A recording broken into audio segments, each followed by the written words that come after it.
Kemarin Pixel 6 yang 3 jutaan, sekarang Pixel 7 ngikutin harganya 3 jutaan aja. Ini sih menurut gue one of the best deal Google Pixel pernah ada ya. Jadi, apakah masih boleh dibeli tahun 2024? Yuk kita langsung aja review Google Pixel 7, kita bandingin sama HP lain juga untuk fotonya.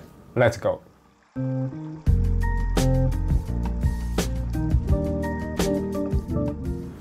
Halo guys, nama gue Staff dari Staff Tech. Seperti biasa, langsung aja kita masuk ke videonya. Pertama kita bahas dulu untuk harga dan speknya.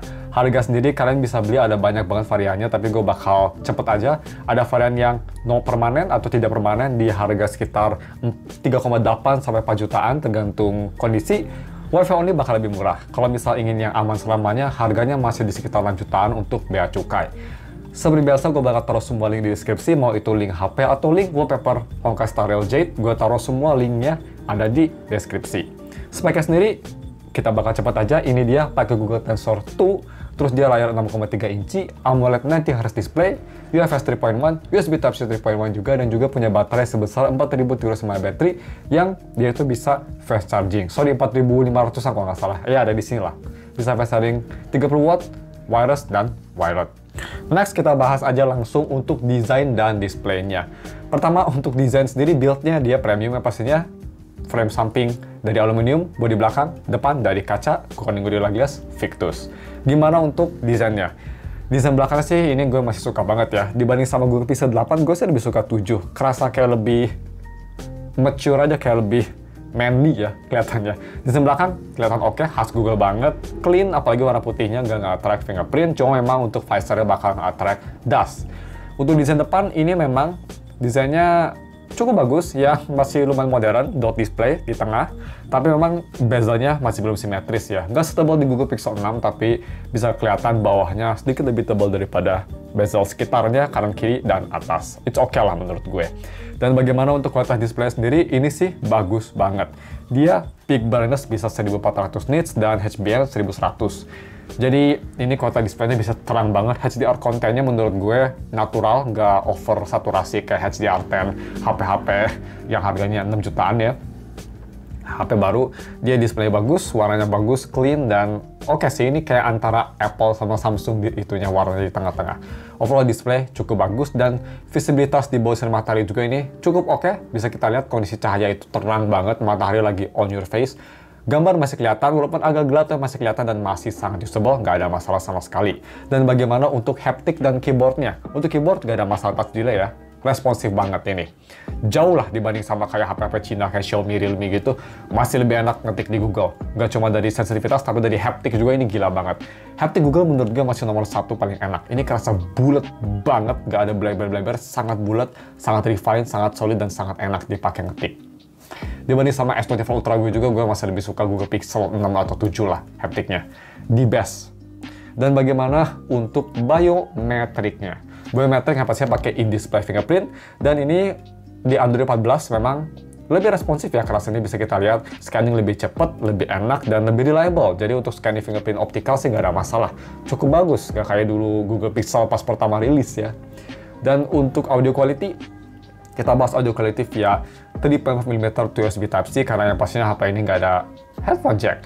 Gua tes pakai True Ear Hexa, ini cukup bagus. Suara khas Google Pixel ya, lebih ke arah balance dengan sedikit warm, sedikit bass. Di True Ear Hexa itu suaranya bisa dipertahankan, signature True Ear Hexa yang lebih ke arah bright. Masih enak, full volume bisa luas, sound stage juga sangat bagus, menurut gue separasinya oke. Dan overall sih, bisa ngejalanin True Ear Hexa tanpa ada masalah. Untuk amplifier ini juga cukup kuat, dia bisa keras banget, volume stepnya ada banyak, di volume sekitar 50% udah cukup keras, so that's pretty good. Dan bagaimana untuk kualitas dual speakernya? Ini sih kesukaan gue. Speakernya memang ngingetin gue sama iPhone ya, jadi dia tuh lebih ke arah balance, tapi nggak sebalance Samsung S24 Ultra, lebih balance dikit, ada bassnya lah, jadi masih fun. Overall suara bagus, bisa keras banget tanpa ada distorsi, dan suara punya lebih ke arah bright menurut gue, tapi ada sedikit bassy, vokalnya bagus, bassnya oke, mencukupi, dan vokalnya kerasa crispy, bulat, tapi masih enak didengar juga.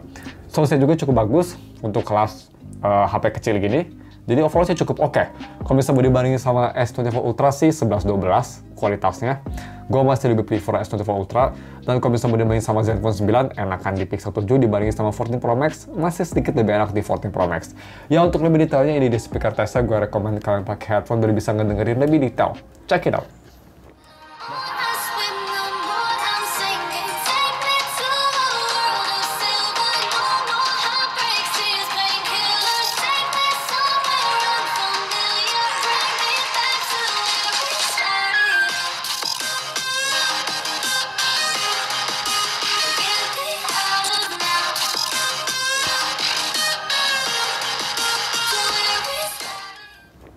Dan selanjutnya untuk kamera quality-nya. Ya ini menurut gue salah satu selling point terbesar dari HP ini.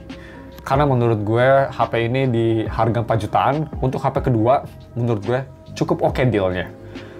Kenapa? Karena kamera belakang dia cukup oke, cukup versatile, 50 megapiksel, optical stabilization, dan yang satu lagi itu 13 megapiksel ultra wide. Dan bisa nge-record di resolusi 4K 60 dua-duanya. Itu bisa diganti juga kalau lagi video di 4K 60 secara bersamaan ya. Jadi kayak lagi record, itu bisa gue ganti lensa tanpa ada masalah. Sedangkan untuk kamera depan, ini juga udah bisa nge-record sampai 4K 60 fps di megapiksel 10,5 megapiksel. Udah cukup bagus. Dan bagaimana kualitas foto main dan ultrawide? Yang bisa kita lihat cukup bagus. Ultrawide oke, main kamera juga sangat bagus. Tapi dua-duanya punya warna yang sama, jadi nggak kelihatan aneh dan detailnya juga sama-sama bagus.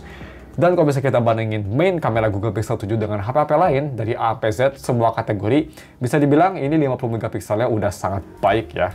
Bagus banget. Ini sih gue bisa bilang one of the best. Gue suka banget warna yang dikasih Google Pixel. Dia kerasa high contrast, natural, nggak over saturasi kayak di Samsung. Dan overall sih cukup bagus. Gue suka dynamicsnya juga bagus, dan ini foto khas Pixel. Memang sih kalau untuk foto, gue lebih suka foto Pixel daripada Samsung. Kalau bisa dibanding sama iPhone, gue masih prefer Samsung sih. Tapi ya, kalau diurutin sih, Pixel nomor 1, nomor 2 Samsung, nomor 3 iPhone, menurut gue. Selfie. Nah, selfie cukup bagus. 10 megapiksel sih oke-oke aja. Bisa kita lihat, foto di belakang sinar matahari nggak ada masalah sama sekali ya. Portrait juga lumayan bagus, dan overall gambar muka gue natural, vibrant. Dan untuk video recording, seperti gue bilang, gue bakal nge-record di resolusi 4K 60 dan 1080p 60. Sebelum kalian lihat videonya, coba kalian perhatiin area-area gelap yang ada di video nanti gua tes. Karena ini khas Pixel. Walaupun di kondisi tenang sekalipun, area gelapnya masih ada noise. Itu unik banget ya, aneh sih. Itu menurut gue kenapa Pixel, walaupun bagus videonya, tapi masih nggak se-reliable kayak Samsung, Apple, atau even Asus menurut gue. Tapi ya ini dia sampelnya untuk lebih detail di 4K 60 dan 1080p 60. Check it out. Oke guys, ini dia video recording pakai resolusi 4K 60 fps. Sangat smooth, dan Google kalau di pencahayaan yang cukup, kualitasnya setara iPhone sama Samsung lah ya. Stabilisasi juga bagus nih, kita tes. Very stable. Nice. Kita coba video jalan. Smooth banget ya. Dan kita ganti bentar aja ke 1080p 60 buat yang penasaran. Nah kayak gini 1080p 60. Bagus juga ya, cuma ya nggak bakal sebagus 4K kualitasnya. Dan zoomnya seperti biasanya bisa 7 kali seperti gue bilang. Bisa balik lagi dan bisa ganti lensa yang mau 4K atau 1080p, bisa ganti lensa secara langsung nih. Tuh ke ultrawide dan ke normal lagi. So ya, langsung aja kita ke gaming performance yang menurut gue sih bagus juga, tapi nggak yang terbaik lah. 3 jutaan masih banyak yang lebih bagus. Langsung aja kita tes. Dan bagaimana untuk gaming performance-nya? Google Tensor memang bukan yang terkenal untuk main game. Bisa kita lihat juga kalau bisa penasaran, kita ke benchmark, Antutunya memang lumayan kecil ya. Bisa kita lihat nih, dia hanya di 800.000. Yang bisa dibilang mirip-mirip kayak 865, 870 ya, ini speknya. Dan kalau bisa kita lihat Geekbench juga, ini Google Tensor memang dia itu skornya nggak tinggi-tinggi banget. Ini gue agak salah, gue ngetesnya pas lagi panas HP-nya. Jadi single core-nya sih akurat, cuma multi core-nya salah, harusnya 3200-an. Ya performance-nya cuma kalau dibanding sama Snapdragon kayak versi lebih bagus dikit, 870 lah ya. Dan bagaimana untuk gaming performance? Masih oke sih, bisa kita lihat. Itu gue main Honkai Star Rail di settingan high setting, FPS 60. Awal-awal dia agak stutter, tapi setelah itu cukup mulus dengan starter yang minimum. Overall gameplay cukup oke. FPS kira-kira itu sekitar 40 sampai 60-an maksimal. Cukup oke. Smooth, nggak ada masalah. Ulti Kafka, Black Swan, Fushuan, Pela, nggak ada masalah sama sekali. Yang bikin masalah memang kalau misalnya main kelamaan, kayak lebih dari daily commission lah, yang butuh kira-kira waktu sekitar berapa, 5 menitan, 10 menitan, HP memang jadi cukup panas. Itu memang gitu ya, Pixel memang bukan untuk main game. Jadi cukup panas dan mulai trauma throttling. Tapi untungnya walaupun trauma throttling, dia nggak sampai starter banyak. Masih playable menurut gue untuk Honkai Star Rail. Jadi ya, Google Pixel, semua lini Google Pixel memang bukan untuk main game. Tapi kalau misalnya kalian mau paksa main game sih, asalkan di medium low setting, menurut gue untuk sustain ya, masih oke-oke aja. Dan bagaimana untuk main game rhythm? Nah, ini menurut gue yang bagus untuk Google Pixel. Pixel sih untuk main game rhythm menurut gue salah satu yang terbaik. Bisa dilihat, gue coba tes main Bandori, itu di settingan standar ya. Kira-kira itu FPS-nya sekitar 80-90 lah. Masih cukup oke, nggak sampai tinggi-tinggi banget, tapi udah bisa high refresh di standar, so that's pretty good. Dan gue main nggak ada masalah, nggak ada touch delay, nggak ada audio delay, dan bisa kita lihat gue bisa full combo tanpa ada masalah. Enak banget lah, kayak main di Apple atau di Samsung atau di Asus even. Sangat enak, nggak ada masalah. Dan bagaimana untuk UI experience? Ini menurut gue salah satu yang terbaik dari HP ini. Ini gue bukan fanboy, karena gue pakai dua-duanya, malah gue lebih lama pakai S24 Ultra. Gue bisa bilang, S24 Ultra kerasa gak sesmooth Google Pixel 7. Yap, ini memang memperlihatkan aja, chipset bukan segalanya, optimisasi segalanya. Yap, ini menurut gue untuk day-to-day usage sangat smooth banget. Multitasking, opening aplikasi, split screen kerasa enak banget. Walaupun split screen kadang-kadang suka bikin HP panas, tapi performance masih oke, nggak sampai trauma throttling. Sedikit yang gue suka juga ini dari HP ini, nih kelihatan multitasking kayak gini, switching app yang kayak gini nih ala-ala Apple ya. Ini gue bisa bilang kerasa jauh lebih enak, gampang di-trigger daripada di Samsung S24 Ultra gue. Jauh lebih gampang di sini. Kalau mau dibandingin, Apple paling enak yang pastinya karena pencetusnya. Kedua, Google. Dan ketiga, bisa dibilang HyperOS. Yep, Xiaomi masih lebih enak untuk multitasking kayak gini daripada Samsung. Dan yang terakhir, One UI lah. Keempat. Overall sih enak banget. Dan buat yang penasaran softwarenya sendiri, ini gue sudah di Android 14. Untuk software support, Google Pixel 7 bisa disupport sampai Android 16 tahun depan.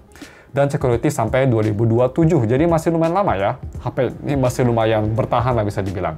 Nih, Android 14. Nice. Dan yang terakhir, battery life-nya bagaimana? Battery life HP ini gue bisa bilang cukup bagus untuk size-nya.